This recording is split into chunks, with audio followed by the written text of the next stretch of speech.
Okay, folks, hope you're well. This is a dark day in Oakland's history, and at a point where I'll say I've had a 42-year history of politics in Oakland, and never have I seen candidates attack each other the way Peter Liu was attacked. People who would want to have a forum, maybe they don't want him in it, or they want to have just the council members, whatever. So then he goes anti-Semitic. And then we have now Councilmember Sheng Thao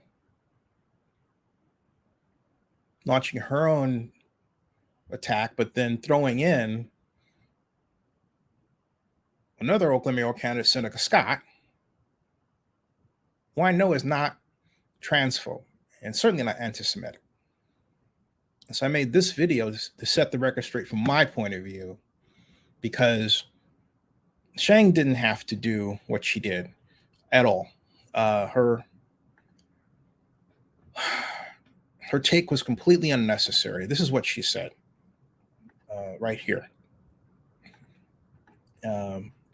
Excuse me for a second. Has a history of shaming. Let me go back here. Right here.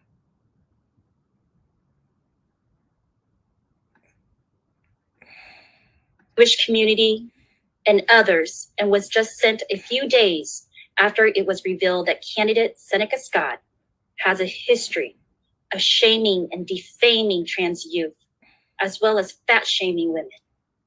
I fully condemn both Peter Liu and Seneca Scott's hateful rhetoric. Let me stop right there.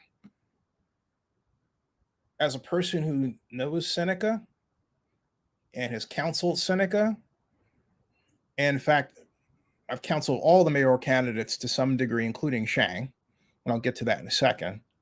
What Sheng said was completely wrong. Peter is completely off base, but Seneca personally called me out of the blue, thinking I'd seen the whole Twitter exchange, and I've got my own company to run, not the one that was owned by Jack Dorsey or Edmund or Biz, the people that comprised the Twitter when I was at their launch party, but I digress.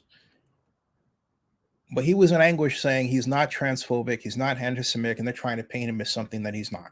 And I looked at what he wrote back, and he was fighting back. Sheng left that out. And that was really dirty. So what I simply said, and I will say this, and I will write it, is that Oakland District 4 Councilmember Sheng Thao just came out with a statement that should have been just expressing that she stands with the Jewish community and is upset with fellow Oakland mayoral candidate Peter Liu for his many statements that admit anti-Semitic. But Sheng did not stop there. And in going forward, gave us a taste of the kind of person she would be as mayor of Oakland. Nasty toward Black political opponents for made-up reasons.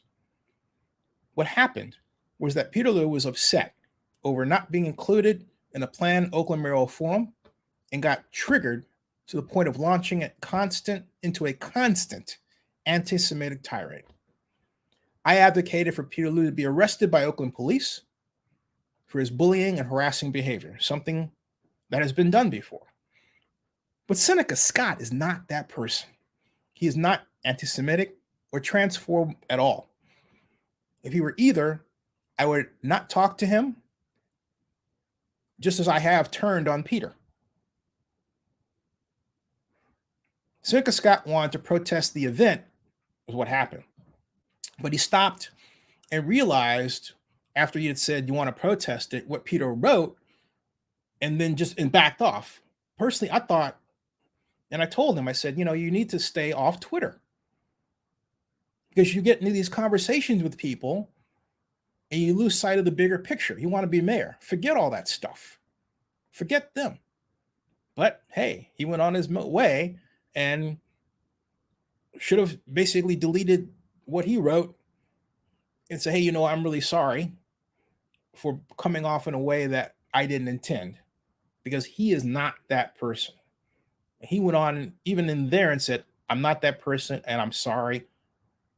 He did a mea culpa. All right.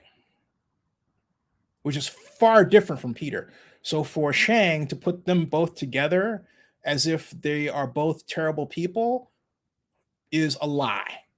Is tantamount to absolute 100% lie. Do not support it. Okay. And it represents and opens up a very ugly chapter in Oakland politics. Created really by Sheng. Peter started it, but Sheng just, added gasoline to the fire. All right. Okay. Sheng Thao deliberately avoided that truth about Seneca not being anti-Semitic and trying to go back and straighten out how he was presented by others, not himself. All right. But she went on to attack him. And the real reason she's doing it is because he's at the top of the ballot.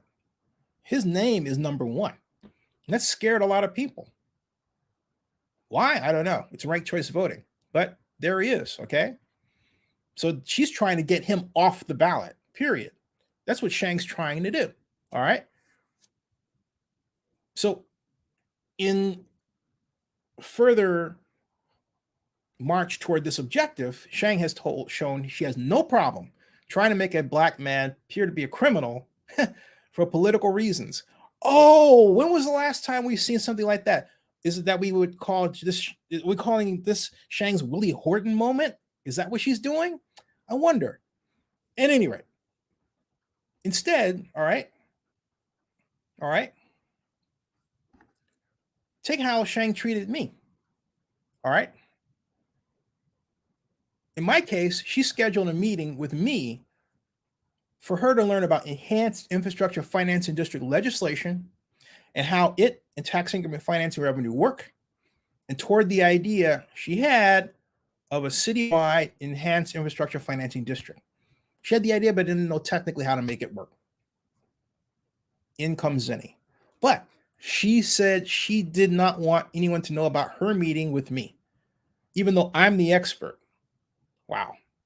And while I'm on that, Sheng's view of the citywide enhanced infrastructure financing district did not include helping small businesses impacted by the pandemic, even though I told her that it was something allowed by the newest EIFD law, AB 464 Mullen. It's like Sheng got something against, helping small businesses and small business owners that are impacted by the pandemic. Otherwise, why do that? She mentioned affordable housing. Okay. Affordable housing, fine. Healthcare, okay. But you left out business? And this is something that I counseled her about. Why are you doing that? Then she claimed she wasn't. But what she wrote to me, it was a pure indication that helping small business was not on her mind. All right.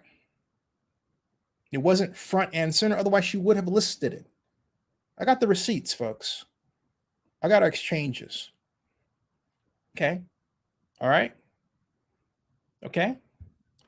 And then Sheng did not grant my many requests for an interview after that, giving her an open platform. Nope. So she has not a problem treating folks that look like me and Seneca, black men, like in bad ways that are bad for political reasons.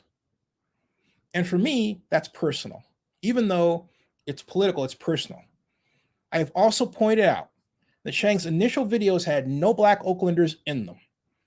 And when she talked to me about that, she explained that her personal relations were represented by African Americans. But it begs the question, why hide black male relationships, be it with me or someone else? It's just not a good look, and it's not the person Sheng should allow herself to be. Not at this time. Not at this moment. You don't solve a problem by adding to the problem, but that's what Sheng Thao has done. And I have to say this: Sheng is someone I've always really wanted to like. Okay, the Sheng that I met when she worked for Rebecca Kaplan is not the Sheng Thao that Oakland is seeing now. The Sheng Thao that Oakland is seeing now is ambitious, cutting, phony.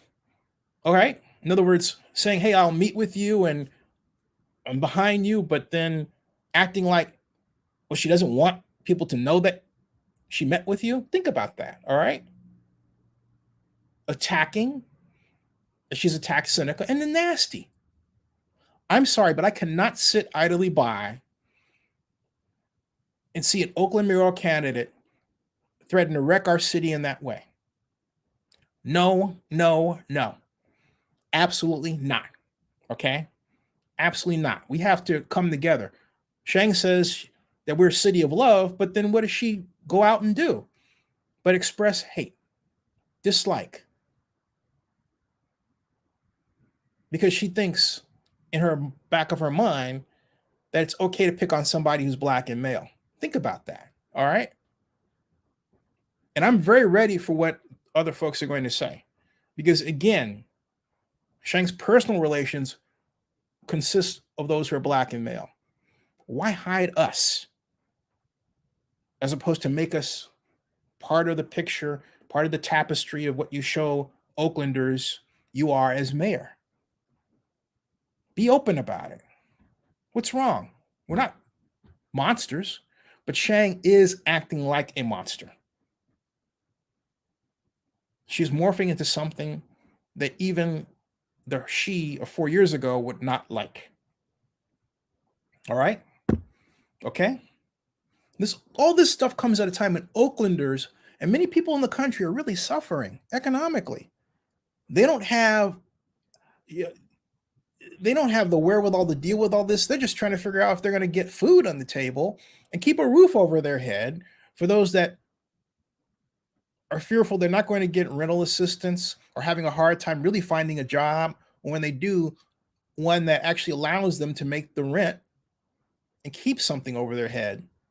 And then they have to pray that the government sponsored assistance is going to remain that, let alone come through. It's an awful time. But Sheng has the time to double down on an attack rather than focus on how she's going to help Oaklanders and then how she's going to help Oaklanders stay safe. All right. Okay.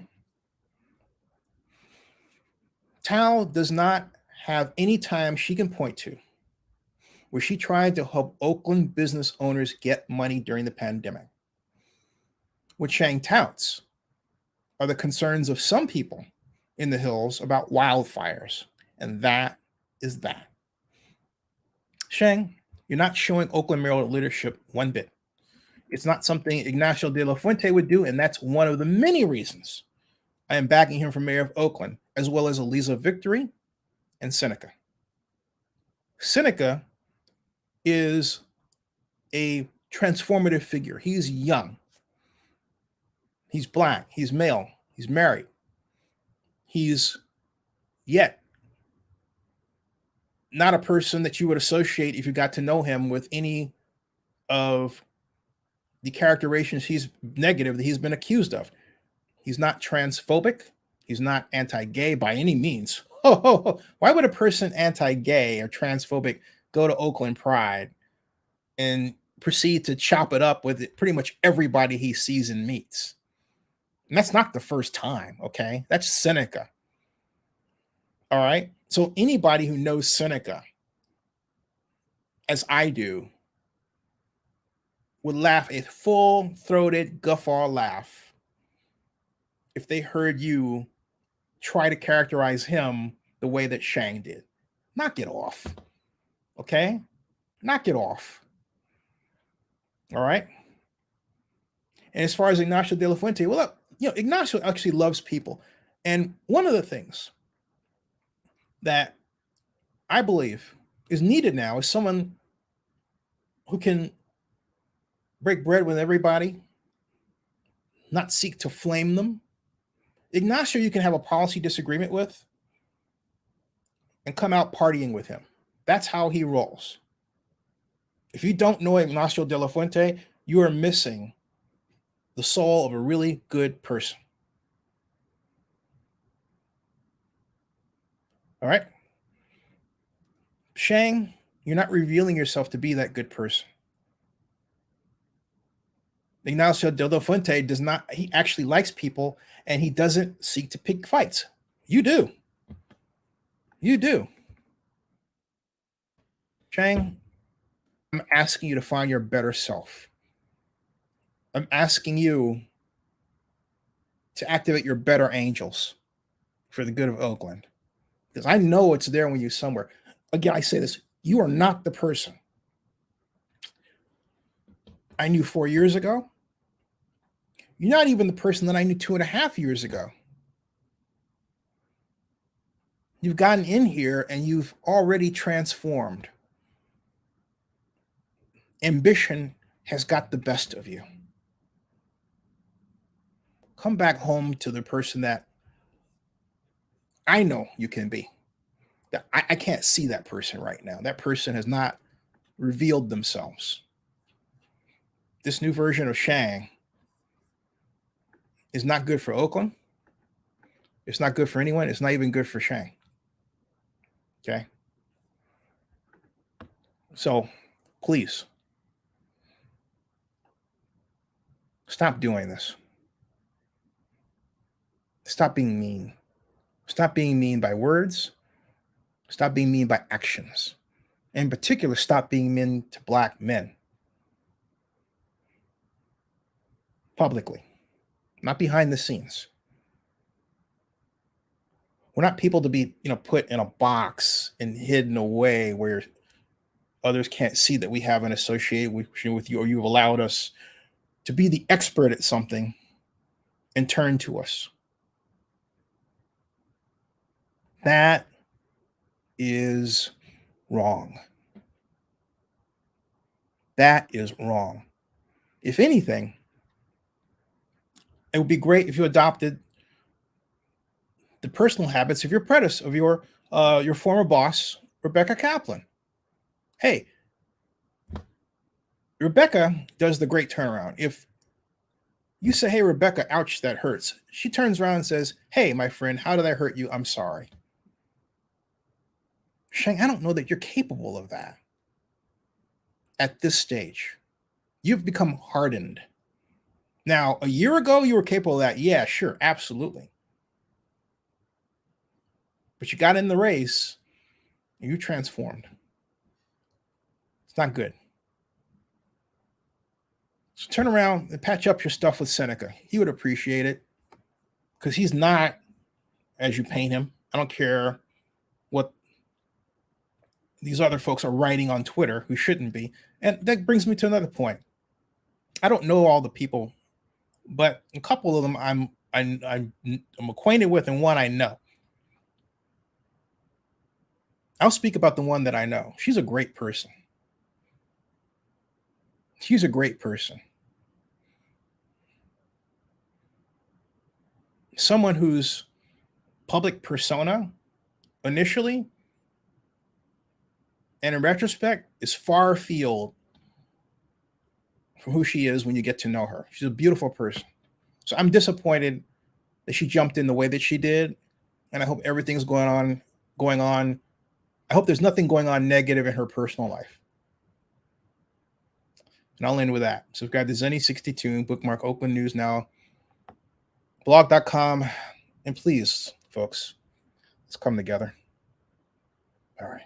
Oh, and by the way, I know this isn't the kind of thing that. And by the way, I should.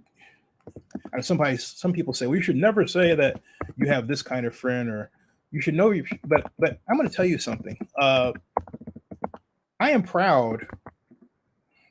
For those who don't know me, okay, I am very proud of the people that I have come to call friends over my time. And some of them are legendary people in San Francisco Bay Area. All right, legendary, and I've always told people that you cannot get along in the Bay Area without understanding and finding and seeing the beauty in others. Okay, it's just not something you can do. All right, it's not something that you can do, and that ethic, that way, has followed me through my life and has led to a lot of really positive experiences in my life with some people that you may have heard of. For example,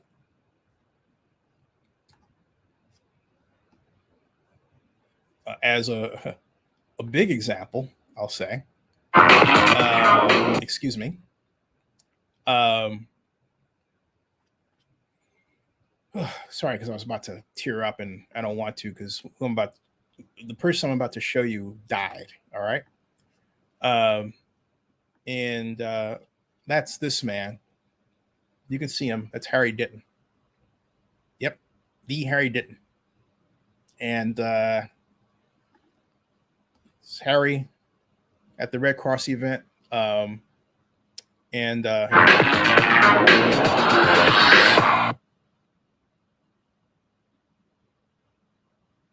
am here with the world famous Mr. Harry Jetton of the Starlight Room. Hi, Harry. How are you? I'm great, thanks.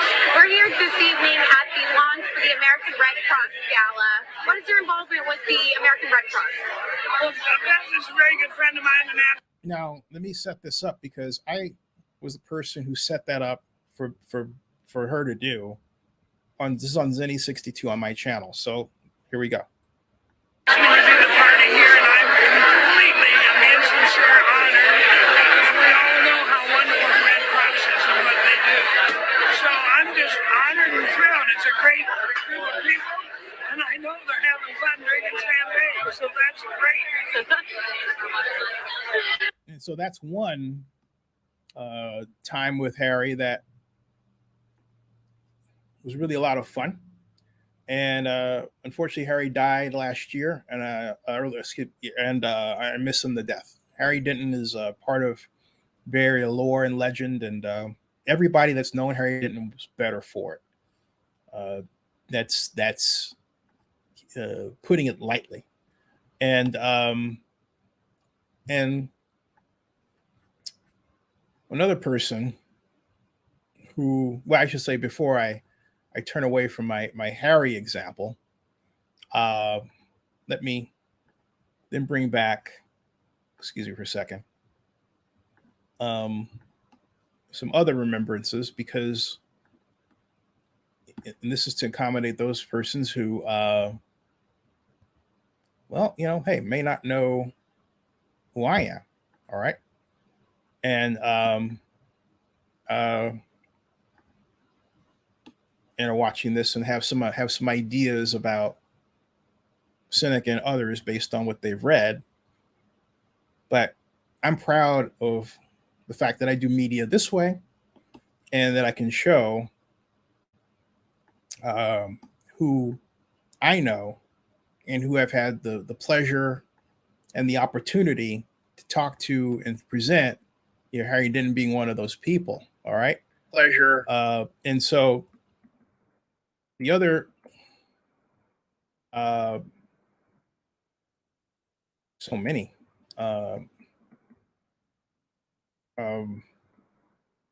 examples of these folks, but let me find one. I was going to find one more of Harry, but that's long. So let me go over to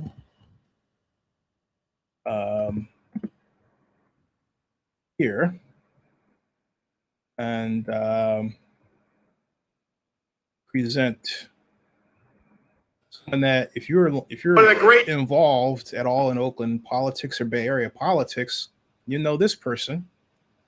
This is the great, fantastic Judge Vicky Kozlowski, and this is at SF Pride Breakfast. Judges of our region, what do you think about today, Vic? It's a beautiful day. It's a great day for Pride. It's a wonderful time for the LGBT community, not just here in the Bay Area, but around the country and around the world. It's been quite an amazing year. And so we're just all here celebrating before we get back to work on Monday, tomorrow, doing all the good work we do. Monday. Yep. Trying to do all the good work we do to try to bring equality to everybody. And that's the thing. Thank you so very much. Hey, great to see you. Yeah, and so that's not the only time I've seen Vicky over the years. You know, that's it's not a one-off. All right. I was there. What I hate about YouTube is that they don't have things in order. You know, if you here we go. This was Pam Drake, Michael Colbruno here, right there. Okay. Pam Drake, you're an Oakland activist.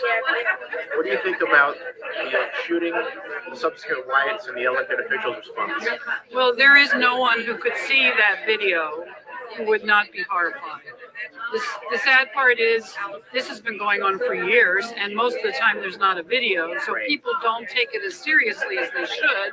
And every time people are told, please be calm, we're going to work it out, nothing has changed.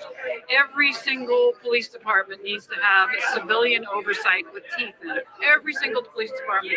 We worked on that with Pueblo to do it in Oakland, and Ron Dellums has still not done anything to implement that. Momentary aside, you're listening to the seeds of what became the Oakland Police Commission. Okay, hold on, let's continue. And the sad thing for Juan's response, I was very sad to see him come out and be booed.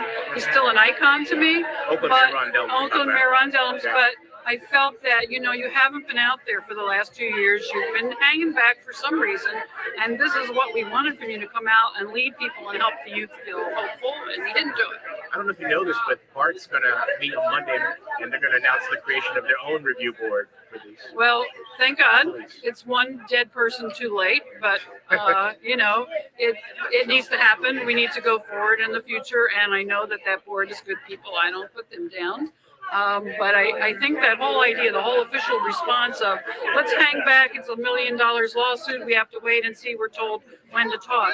No, that's why we ended up now with how many thousands more dollars of damage, and millions, and people whose lives are broken in various ways.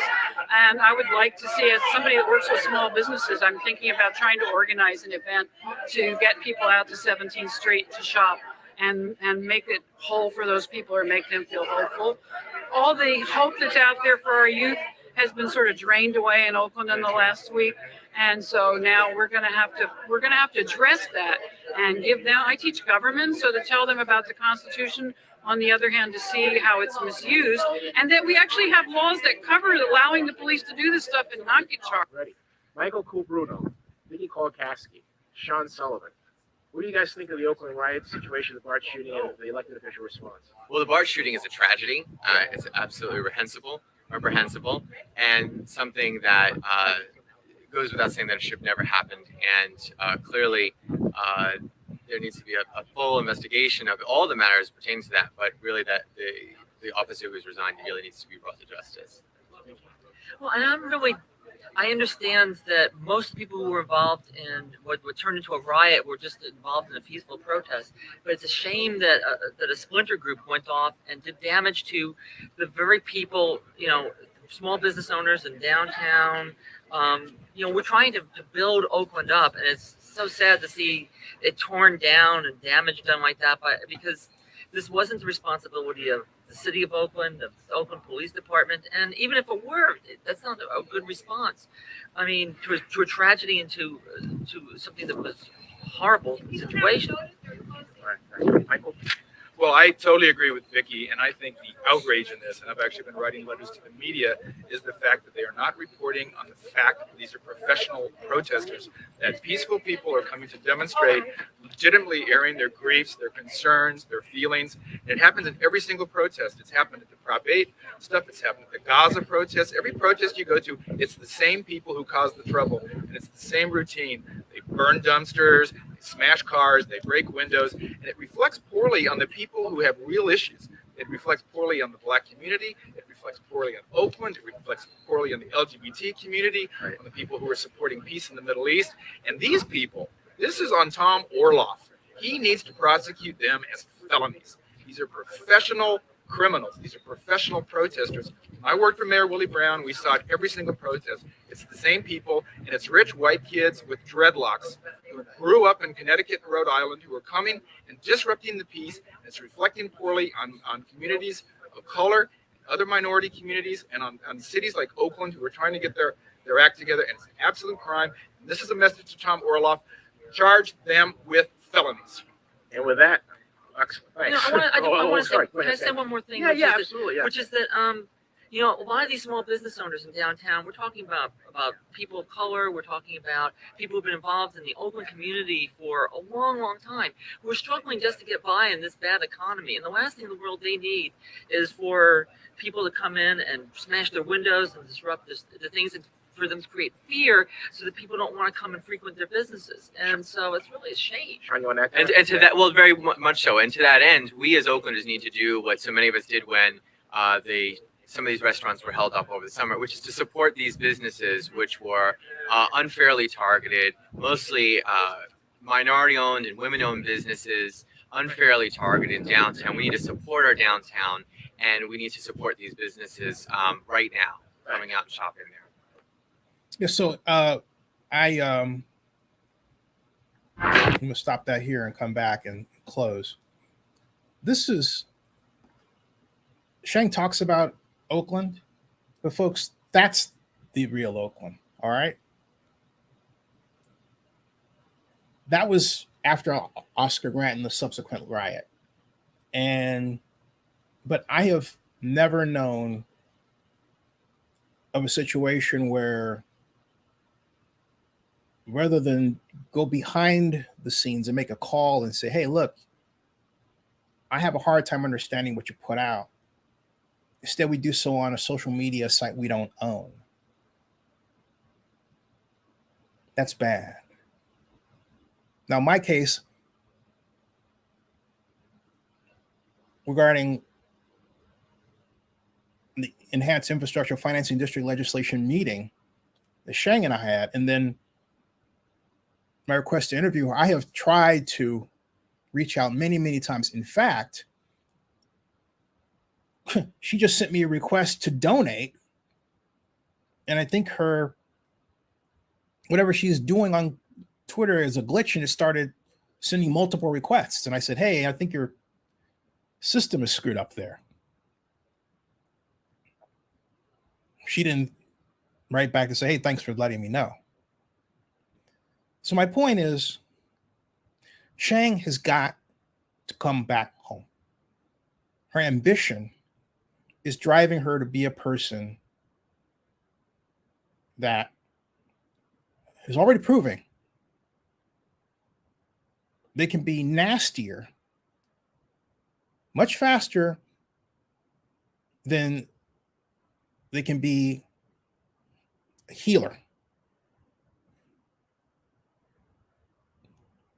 a fixer, a unifier. That's not the kind of person we need to be mayor of Oakland.